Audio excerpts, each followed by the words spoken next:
Sir नमस्कार। सत साहेब। Sir आपन नाटा कोन कोठु आछन सर? मो ना सुदर्शन दास, ओडिशा रो आछि। अच्छा सुदर्शन सर, काली ए जो सतलोक आश्रम रु गोटे वीडियो रिलीज हेतिला जहार ना थिला कलयुग में सतयुग की शुरुआत पार्ट 3 सेटा सर आपन देखिजंती? आज्ञा निश्चय देखिछि। सर कोन लागुची आपन को ए वीडियो देखि कि आपन केमती लागुची बा आजिरो जो भलिया दूषित माहौल अछि दुनिया रो, तो सर कौन आपन को लगुच दुनिया रे संत रामपाल जी महाराज कलयुग रे सतयुग भलिया माहौल आनी परिवे? लागुच नुहे सार, पूरा विश्वास अच्छी निश्चित भाव में जगत गुरु तत्वश्री संत रामपाल जी महाराज ऑलरेडी आनी सारी कलयुग में सतयुग।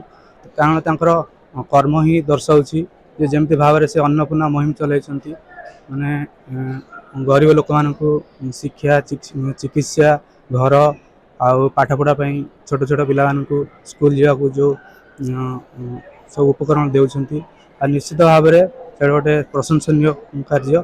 एवं एबे किछि दिन पूर्व पंजाब हरियाणा जो बाढ़ आसीला, जो बन्या आसीला, जो कि असंख्य जीवजंतु सह मनुष्य माने भी माने आक्रांत होते शिकार होते आउर बुद्धि हजि जाइतिला केमती बंचिबे आउ केमती खाइबे पीबे आउ माने से समय रे हमर जगत गुरु तत्वश्री संत रामपाल जी महाराज से एमती एक उदाहरण प्रस्तुत करते सेवार सेवा भावर जे कोटी कोटी टंकार उपकरण जोगाई देते जमती कि हजार हजार फुट्र पाइप आ मोटर आ माने छोट रु बड़ जिन सबकि माने नट रु आरंभ करी सबकि जोगाई देते एवं बहुत माने बेसी समय नुहे मात्र 24 घंटा मध्य से सब उपकरण जोगाई दिया से गाँ मानू एमती कि 300 रु अधिक गाँ को संत रामपाल जी महाराज सबकि जोगाई देते एवं आउ बहुत अल्प समय मध्य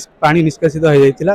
आमको देखिए कल वीडियो बहुत खुशी लगिला आउ माने आमको गदगद लगिला जे एमती माने संत रामपाल जी महाराज एमती भी कार्य करि पारंती। ये गोटे सारा विश्व को गोटे उदाहरण।